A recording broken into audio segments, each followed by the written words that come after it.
देखिए ये मैं लास्ट क्लास में ये पढ़ा रहा था आपको, सेंसिबल हीट फैक्टर।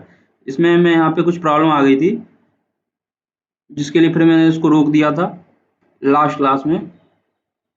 तो इसमें प्रॉब्लम क्या आ गई थी कि फॉर्मूला हमने ड्राइव किया था, सेंसिबल हीट फैक्टर डिफाइन किया था। Sensible heat transfer this is QS divide by QS plus QL।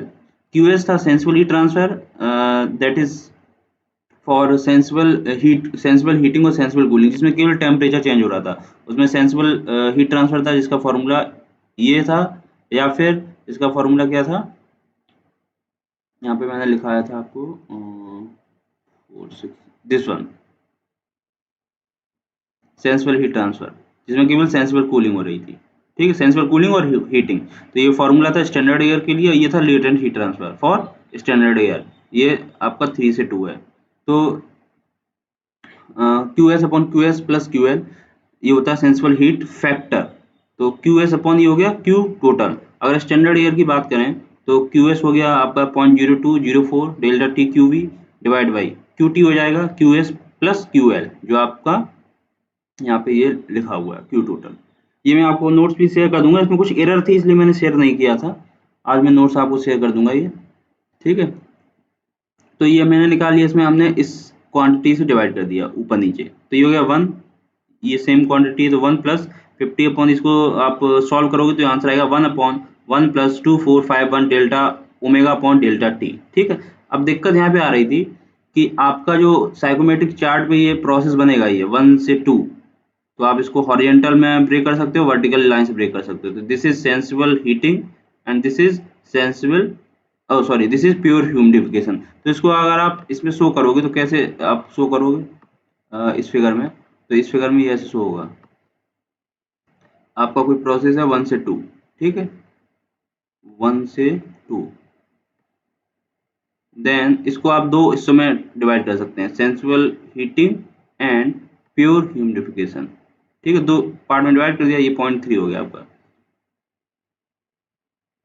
अब इसमें क्या करते हैं, इसका जो स्लोप है थीटा, इस लाइन का स्लोप 1 से 2, तो थीटा क्या होगा आपका, टेन थीटा। टेन थीटा अगर लिखोगे तो इसको आप क्या लिखोगे, टेन थीटा इक्वल टू होगा ये क्वांटिटी 2 से 3 डिवाइड बाई ये क्वांटिटी। तो 2 से 3 इसकी अगर आप वैल्यू देखोगे तो ये ओमेगा 3 ये होगा एंड ओमेगा 2 ये होगा। तो ये हो जाएगा डेल्टा ओमेगा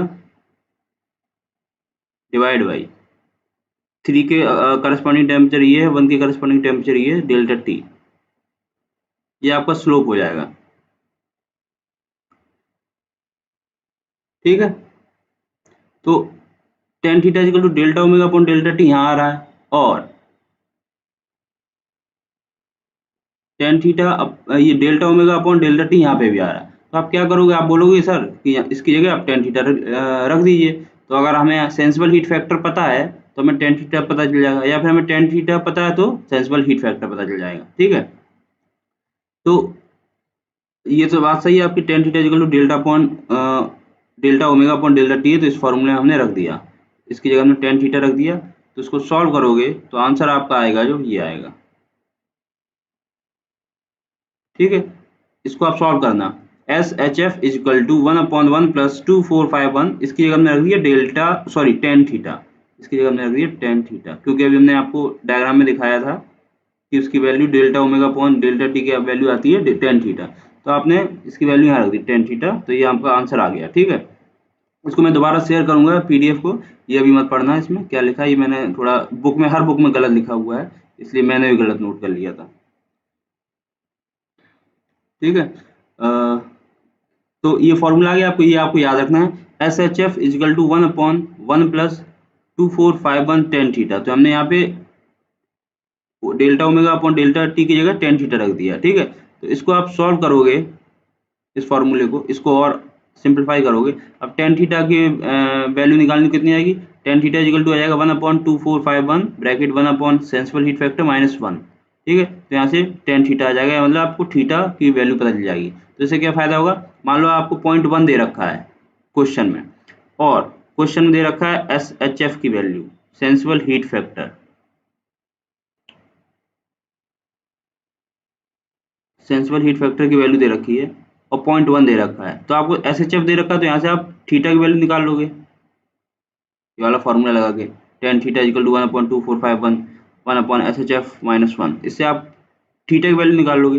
तो यहाँ पे 0.1 से एक हॉरिजॉन्टल लाइन ड्रॉ करोगे और इससे थीटा वैल्यू पे आप एक लाइन ड्रॉ करोगे 1 से 2, कंडीशन लाइन है, ठीक है। 1 से 2 आपने ड्रॉ कर दी। अब क्वेश्चन में एक कंडीशन और दे रखी होगी, या तो ओमेगा 2 दे रखा होगा इस पॉइंट पे, या फिर एंथैल्पी दे रखी होगी, या वेट वर्क, कुछ और चीज दे रखी होगी जिससे आप 0.2 डिफाइन कर लोगे। तो ये लाइन और यहाँ से जो भी दूसरी वैल्यू दे रखी है वहां से आप 0.2 डिफाइन कर सकते हो। तो क्वेश्चन में क्या होता है, SHF दे रखा होता है। और हम आपको याद रखना, साइक्रोमेट्रिक चार्ट में आपको 2 वैल्यू चाहिए स्टेट डिफाइन करने के लिए, ठीक है। 2 वैल्यू चाहिए ही चाहिए, क्योंकि इसका जो डिग्री ऑफ फ्रीडम आता है वो 3 आता है, ठीक है। 3 कैसे आता है वो आप जो फेज रूल है वो लगाना, फेज रूल लगाओगे तो आपको यहाँ पे डिग्री ऑफ फ्रीडम 3 मिलेगा, ठीक है। आपका जो एक सेकंड, जो आपका जो फेज रूल होता है, फेज रूल की इक्वेशन क्या होती है, P plus F is equal to C plus 2, वो होता है इक्वेशन P प्लस, मैंने आपको उसमें भी बताया था VARS में, P plus F is equal to C plus 2, ठीक है। तो याद रखना, P होता है आपका फेज, F है डिग्री ऑफ फ्रीडम, C है कंपोनेंट। तो बताइए इसमें कितने फेज है, एक ही फेज है, क्योंकि आपका वाटर वेपर भी वेपर फॉर्म में है और एयर भी आपकी गैस है, तो गैसियस फॉर्म है, तो ये हो गया 1। डिग्री ऑफ फ्रीडम हमें निकालना है कि कितनी प्रॉपर्टी चाहिए हमें स्टेट डिफाइन करने के लिए, हमें निकालना है। कंपोनेंट, कंपोनेंट इसमें मिक्सचर में कितने हैं, एक गैस है एयर और वाटर वेपर, 2 कंपोनेंट है। तो एफ की वैल्यू आएगी जो आपकी वो 2 + 2 - 1, तो एफ इजिकल टू 3 आ जाएगा। तो आपको 3 प्रॉपर्टी चाहिए तभी आप पॉइंट डिफाइन कर पाओगे साइकोमेट्रिक चार्ट में, ये आप लोग याद रखिए। आपको 3 प्रॉपर्टी चाहिए तभी आप इस डायग्राम में कोई भी पॉइंट डिफाइन कर पाओगे। तो अब ये बताइए 3 पॉइंट कैसे आ रहे हैं। आप लोग बोलोगे कि सर यहाँ तो हमें 2 ही पॉइंट में स्टेट डिफाइन हो जा रहा है। मान लीजिए हमें टेम्परेचर दे रखा है 30 डिग्री, तो हमने 30 डिग्री वाली लाइन ड्रॉ कर ली, और ह्यूमिडिटी दे रखी है, रिलेटिव ह्यूमिडिटी मान लो 50%, हमने ये वाली लाइन ड्रॉ कर ली। ये दोनों लाइन हमने ड्रॉ की हैं, उसके बाद पॉइंट हमें मिल गया 0.1, तो हमने स्टेट डिफाइन कर लिया। तो आप बोलोगे कि सर यहाँ तो 2 ही प्रॉपर्टी की जरूरत पड़ी, 3 तो पड़ी नहीं। बट जो तीसरी प्रॉपर्टी है वो हिडन है। क्या हिडन है, ये जो ग्राफ बनता है वो किसी प्रेशर पे बनता है, टोटल प्रेशर। देखो इस ग्राफ में कहीं प्रेशर लिखा होगा, मैं दिखाता हूँ आपको, ये लिखा है barometric pressure 101.325 kilo pascal, atmospheric pressure, ये 1 atm पे ग्राफ बना हुआ है, ये आपको याद रखना, ये 1 atm पे ये साइकोमेट्रिक चार्ट बना है। अगर ये प्रेशर हम चेंज कर देंगे, मान लो हमने इसको कर दिया 1.2 atm, तो ये ग्राफ फिर ये वाला यूज नहीं कर पाओगे आप। मान लो क्वेश्चन में 1.2 atm टोटल प्रेशर दे रखा है, तो आप फिर ग्राफ से वैल्यू नहीं निकाल पाओगे। आपको जो फॉर्मूले मैंने आपको बताए थे, स्पेसिफिक ह्यूमिडिटी, रिलेटिव ह्यूमिडिटी कैसे निकालते हैं, वो फॉर्मूले लगा के आपको वैल्यू निकालनी पड़ेगी। आपको ये ग्राफ फिर यूज नहीं करना है अगर प्रेशर चेंज हो गया। याद रखना, आपके एंड सेमेस्टर एग्जाम में प्रेशर यही रहेगा मोस्ट प्रोबेबली, तभी अगर चार्ट उन्होंने यूज करने को बोला है क्वेश्चन में, तो मतलब प्रेशर यही रहेगा, क्योंकि दूसरे प्रेशर पे चार्ट हैं वो इजीली अवेलेबल नहीं है, बने हुए हैं लेकिन इजीली अवेलेबल नहीं। हर बुक में 1 atm पे ही ये साइकोमेट्रिक चार्ट दे रखा है। तो अगर आपको साइकोमेट्रिक चार्ट से क्वेश्चन सॉल्व करना है तो प्रेशर 1 atm होना ही चाहिए। और अगर 1 atm प्रेशर नहीं है, मैंने आपको एक असाइनमेंट में क्वेश्चन दे रखा है, क्वेश्चन नंबर 3 है शायद, उसमें देखना प्रेशर मैंने 90 किलो पास्कल कर दिया है। अगर वो प्रेशर 1 atm होता तो आप इजीली साइकोमेट्रिक चार्ट से क्वेश्चन सॉल्व कर सकते थे, but the pressure is 90 kilo pascal, तो आपको सारी कैलकुलेशन मैनुअली करनी है, पार्शियल प्रेशर निकालना पड़ेगा, स्पेसिफिक ह्यूमिडिटी, रिलेटिव ह्यूमिडिटी, ये सब चीजें आपको फॉर्मूले से निकालनी पड़ेंगी, आप चार्ट से नहीं निकाल पाओगे, ठीक है। तो ये मैं बता रहा था। हाँ, तो आपका अगर कंडीशन लाइन दे रखी है, सॉरी 0.1 दे रखा है यहाँ पे, कोई आपने पॉइंट 1 लोकेट कर लिया और दे रखा है SHF की वैल्यू। तो आपको दो प्रॉपर्टी चाहिए स्टेट डिफाइन करने के लिए, ठीक है। तो पॉइंट 1 तो आपने लोकेट कर लिया, क्वेश्चन में वैल्यू दे रखी होगी ह्यूमिडिटी की, या दो वैल्यू दे रखी होगी, तो पॉइंट 1 आपने लोकेट कर लिया। अब पॉइंट 2 कैसे लोकेट करना है, तो पॉइंट 2 के लिए क्वेश्चन में SHF दे रखा है, एक प्रॉपर्टी तो ये दे रखी है SHF, तो SHF से आप टेन थीटा निकाल लोगे, सॉरी थीटा निकाल लोगे, और थीटा यहाँ से एक गिवन थीटा पे जो आपने निकाला उस पर एक आप लाइन ड्रॉ करोगे हॉरिजॉन्टल से, क्योंकि दिस इज थीटा, ठीक है। एक प्रॉपर्टी ये दे रखी है तो आपने लाइन ड्रॉ कर लिया, दूसरी प्रॉपर्टी कुछ और दे रखी होगी जिससे आप पॉइंट 2 डिफाइन कर लोगे, उसके बाद आप पूरा क्वेश्चन सॉल्व कर सकते हैं, ठीक है। तो अब इसमें ये फॉर्मूला याद रखना है। अब एक चीज आपको नोट रखनी पड़ेगी, आपको ध्यान रखनी पड़ेगी कि यहाँ पे जो delta omega upon delta T R S फॉर्मूले से, ये इसकी यूनिट क्या थी आपको याद होगी, किलोवाट। ये जो एनर्जी है इनकी यूनिट थी किलोवाट, इसकी भी किलोवाट थी, इसकी भी किलोवाट, इसकी भी किलोवाट। तो इसमें जो डेल्टा ओमेगा आ रहा था ये, इसकी यूनिट क्या थी जरा चेक करना। इसकी यूनिट थी डेल्टा ओमेगा, ओमेगा क्या होता है, M V upon M A. तो एम बी हो गया मतलब kilojoule, sorry KG of water vapour, यहाँ मैं लिख नहीं रहा हूँ, लिखना बहुत डिफिकल्ट है।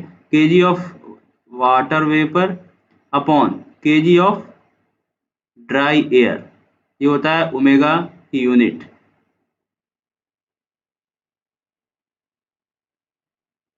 ड्राई एयर, ठीक है। तो इसकी यूनिट याद रखना, kg of water vapour divide by kg of dry air, ये डेल्टा ओमेगा है, ठीक है। तो मान लीजिए यहाँ पे जो delta omega upon delta T आ रहा है, तो क्वेश्चन में आप देखना ओमेगा की वैल्यू काफी कम आती है, तो मान लीजिए डेल्टा ओमेगा की वैल्यू ये आ रही है, ध्यान ध्यान से यहाँ ध्यान मतलब पूरा ध्यान दीजिए, बहुत जरूरी चीज है। मान लो डेल्टा ओमेगा हो गया ओमेगा 2 माइनस ओमेगा 3, तो ओमेगा 2 की वैल्यू है आपकी ये, मान लीजिए 0 0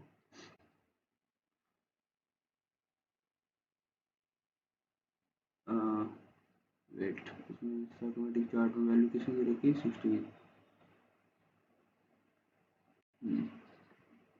तो मान लीजिए आपकी वैल्यू है 20,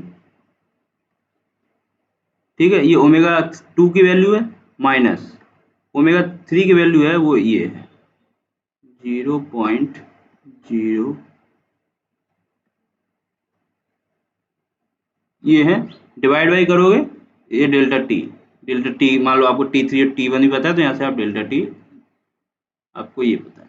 अब देखिए यहाँ इस फॉर्मूले में जो delta omega upon delta T है उसका जो फॉर्मेट होगा वो इस तरीके का होगा, 0.02 minus 0.01 divide by delta T. अब आपका जो ग्राफ में टेन थीटा आ रहा है, ये जो ग्राफ से टेन थीटा आ रहा है, यहाँ पे जो आपने ग्राफ में टेन थीटा ड्रॉ किया है उसकी वैल्यू क्या आएगी जरा देखिए।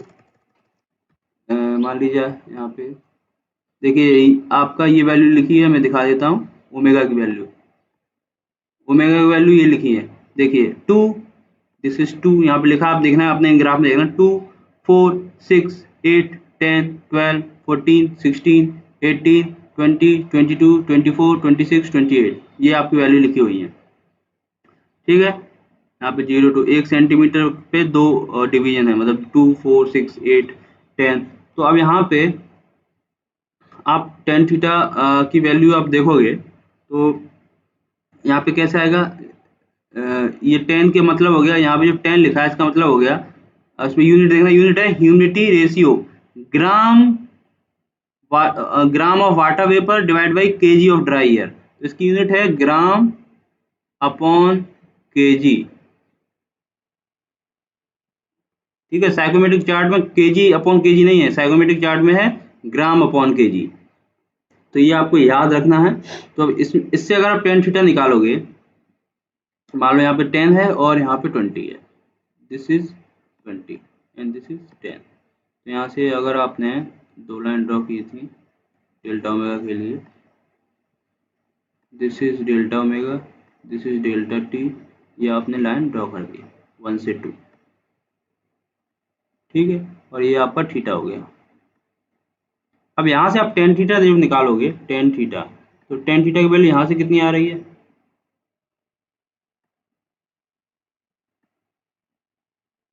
स्लोप, स्लोप होता है ये डिस्टेंस, स्लोप को केवल डिस्टेंस से मतलब है और किसी से मतलब नहीं, ये डिस्टेंस कितनी है डिवाइड बाई ये डिस्टेंस कितनी है। तो यहाँ पे अगर आप निकालोगे तो कितना आ जाएगा, 20 माइनस 10,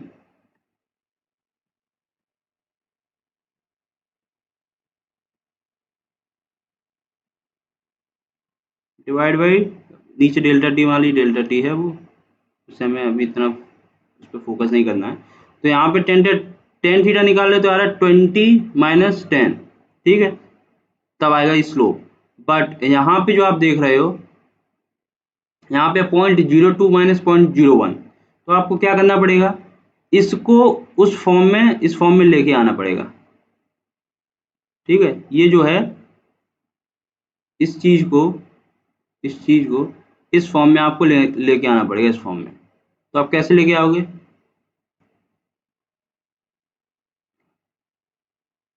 ठीक है, तो इसमें आप इसको कैसे लेके आओगे आप, तो देखिए इसमें आपको क्या करना है, यहाँ पे ये वैल्यू आई। अब अगर इसको हमें उस फॉर्म में लेके आना है तो हम इसको लिखेंगे 20 माइनस 10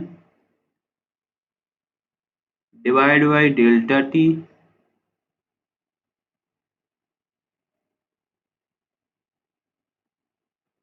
एंड इंटू 10⁻³ -3 इसमें आप ले लोगे तो 1 2 3, तो ये आ जाएगा 20, ये हो जाएगा 10, ठीक है। तो ये आपको इसको इस फॉर्म में लिखना पड़ेगा। अब ये वैल्यू अब टेन थीटा हो जाएगी, क्योंकि यहाँ पे मैंने आपको दिखाया टेन थीटा ग्राफ से कितना आ रहा है, 20 - 10 अपॉन डेल्टा टी।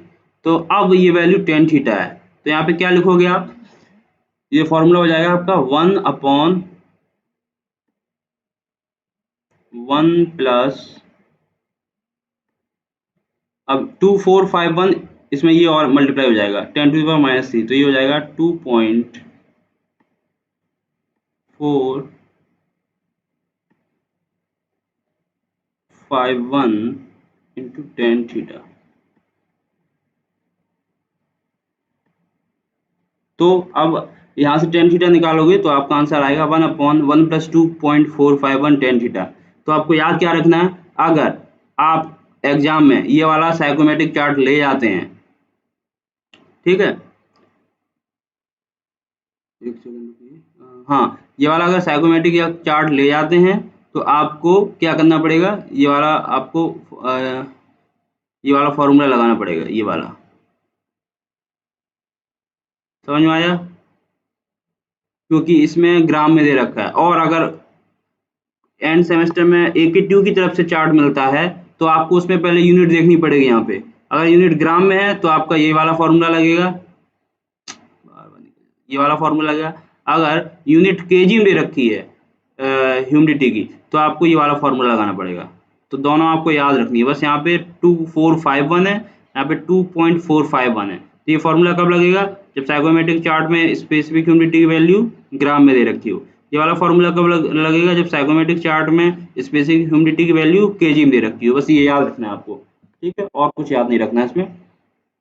तो ये मुझे बताना था। उसके बाद इसको आप याद, ये फॉर्मूला याद रखना बहुत इंपॉर्टेंट है, इससे आपको टेन थीटा निकालना पड़ेगा काफ़ी, तभी क्वेश्चन हो पाएगा आपका। एक क्वेश्चन मैंने आपको असाइनमेंट में दे रखा है टेन थीटा निकालने का, तो वो आप लोग ट्राई करना,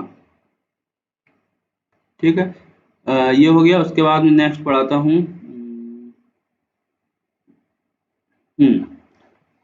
ये मैंने बता दिया आपको कैसे चार्ट पे देखना है आपको, डिटर्मिनेशन ऑफ प्रोसेस है। अब नेक्स्ट है adiabatic mixing of two streams of moisture. अब आपका एयर कंडीशनिंग स्टार्ट हो रहा है, रियल वाला, ठीक है। तो रियल एयर कंडीशनिंग है, उसमें क्या क्या प्रोसेस होते हैं, कैसे होता है, वो अब आपका अब स्टार्ट होगा। तो उसके लिए सबसे पहले आपको जरूरत पड़ेगा एडियाबैटिक मिक्सिंग। ये क्यों जरूरत पड़ रहा है कि जो आपकी एयर कंडीशनिंग होती है उसमें क्या होता है, दो एयर मिक्स होती हैं। एक एयर होती है बाहर इन्वायरमेंट से कुछ फ्रेश एयर लेते हैं, वो मिक्स होती है किस एयर के साथ, जो आपके रूम में एयर सर्कुलेट हुई है, बाहर जब एग्जिट होती है तो वो एयर और फ्रेश एयर दोनों एयर मिक्स होती हैं, क्योंकि आपको ह्यूमिडिटी मेंटेन करनी है, प्योरिटी मेंटेन करनी रहती है। तो अगर एयर आपके कमरे में से बाहर जाएगी, उसी को आप फिर रीसर्कुलेट कर दोगे, तो उसमें ह्यूमिडिटी वैल्यू चेंज हो गई है, उसमें जिसकी जो प्योरिटी है वो चेंज हो गई है, अंदर रूम में से हो सकता है कुछ कॉन्टामिनेशन हो गया उसमें, ठीक है, एयर का। तो आप बाहर से फ्रेश एयर लेके उसमें ऐड करते रहते हैं। तो उसके लिए आपको कंसेप्ट जरूरत पड़ेगा adiabatic mixing of two stream of moisture. अब याद रखना, मैंने जब आपको वेपर एब्जॉर्प्शन रेफ्रिजरेशन सिस्टम पढ़ाया था, VARS, जो मैंने आपको यहाँ पे जो व्हाइट बोर्ड टाइप का था उसमें खड़े होकर मैंने आपको 2 लेक्चर बताए थे। उसमें मैंने आपको एक स्टार्टिंग में बताया था adiabatic mixing of two stream, वहाँ पे भी बताया था, और एक टर्म था adiabatic mixing with heat transfer. देखना जाके आप वीडियो, मेरा VARS वाला वीडियो है। तो सेम वही कंसेप्ट यहाँ पे भी यूज होना है। एक एयर की स्टीम यहाँ से आ रही है, एक एयर की स्टीम यहाँ से आ रही है, दोनों मिक्स हो रही है, ये फाइनल जो आउटपुट है वो निकल रहा है। तो आपका यहाँ ओमेगा 1 था, यहाँ पे H1 था, यहाँ पे T1 था, इसका है ओमेगा 2 H2 T2, ये प्रॉपर्टी दे रखी है। जो फाइनल एयर निकलेगी उसकी प्रॉपर्टी हो जाएगी ओमेगा 3 H3 T3। तो आपको क्या वैल्यू निकालनी है, ओमेगा 3 की वैल्यू निकालनी है, एंथैल्पी की वैल्यू निकालनी है, और टेम्परेचर की वैल्यू निकालनी है। तो आपको याद होगा वहाँ पे VARS में मैंने आपको 3 इक्वेशन बताई थी। कौन कौन सी इक्वेशन बताई थी अगर आपको याद हो? First was conservation of total mass, second was conservation of mass of ammonia, and third was energy conservation। 3 equation बताई थी, सेम यहाँ पे भी 3 इक्वेशन लगेंगी। फर्स्ट है मास कंजर्वेशन ऑफ, यहाँ पे ड्राई एयर है, और मास कंजर्वेशन ऑफ वाटर वेपर होगा, थर्ड होगा एनर्जी कंजर्वेशन। सेम कंसेप्ट है जो वहाँ पे मैंने आपको पढ़ाया था। तो first is mass conservation of dry air. तो ड्राई एयर क्या होगा, इसमें जितनी ड्राई एयर होगी प्लस इसमें जितनी ड्राई एयर होगी वही टोटल ड्राई एयर होगी। तो MA1 plus MA2 equal to MA3।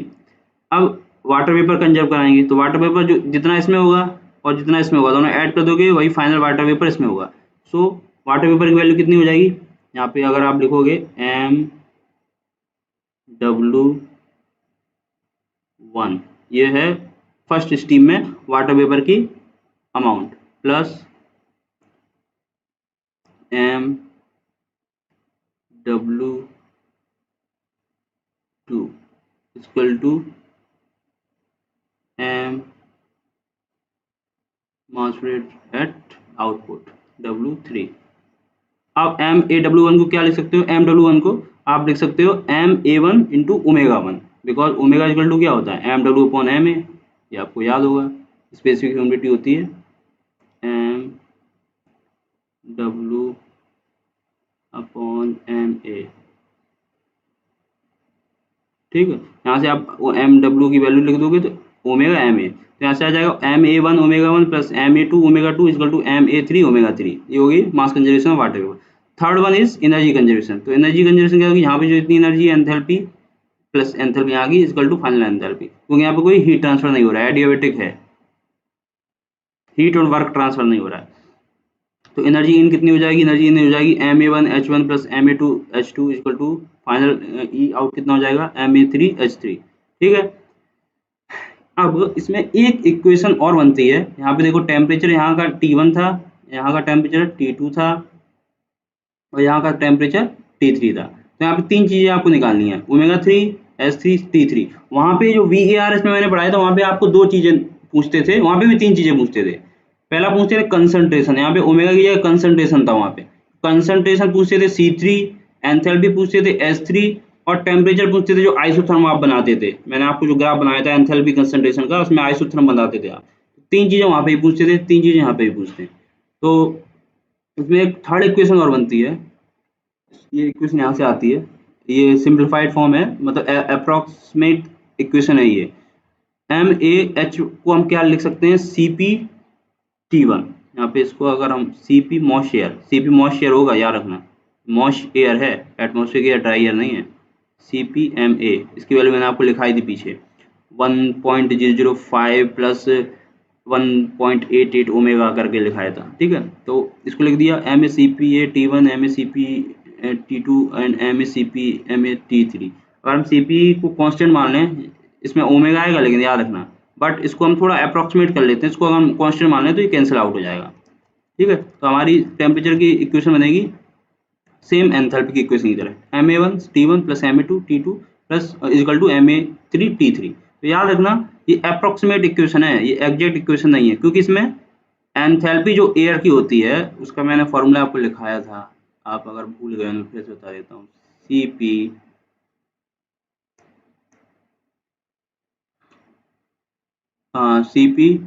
T1 plus 1 omega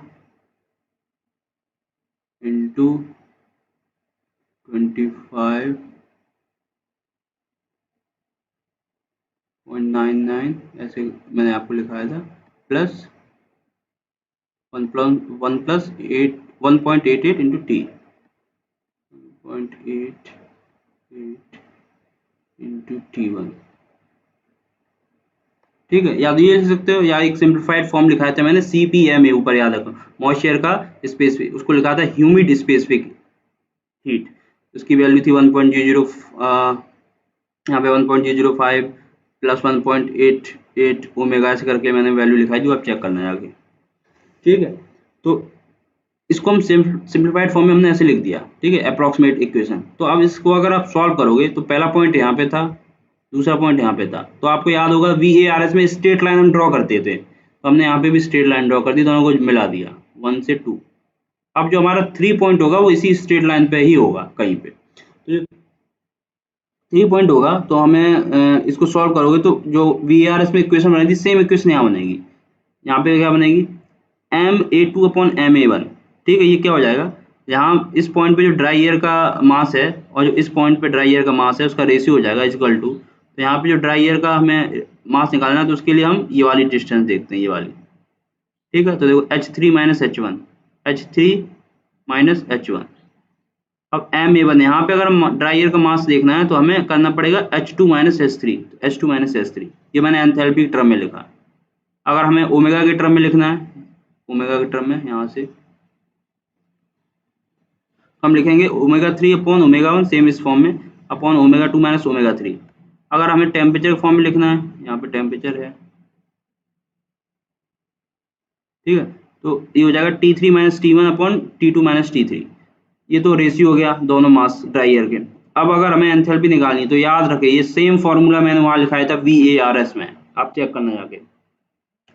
it is H3 equal to H1 plus Ma2 upon Ma3 bracket H2 minus H1, same omega 3 होगा and same T3। तीन equation आपको एक की form में मिलेंगी, तीनों इक्वेशन। यहाँ से आपको H3 मिल जाएगा, ओमेगा 3 मिल जाएगा एंड T3 मिल जाएगा। ठीक है, इज इट क्लियर। तो यहाँ से आपको मिक्सिंग अगर हो रही होगी एडियाबेटिक मिक्सिंग, तो आपको फाइनल जो एयर है उसका एंथैल्पी पता चल जाएगी, उसकी ओमेगा पता चल जाएगा, उसका टेम्परेचर पता चल जाएगा। ये आपको जरूरत पड़ेगी जब आप एक्चुअल एयर कंडीशनिंग प्रोसेस पढ़ेंगे, उसमें 2 एयर मिक्स होती हैं, तो उसमें फाइनल एयर का एंथैल्पी, ओमेगा, टेम्परेचर आपको इस फॉर्मूले से निकालना पड़ेगा।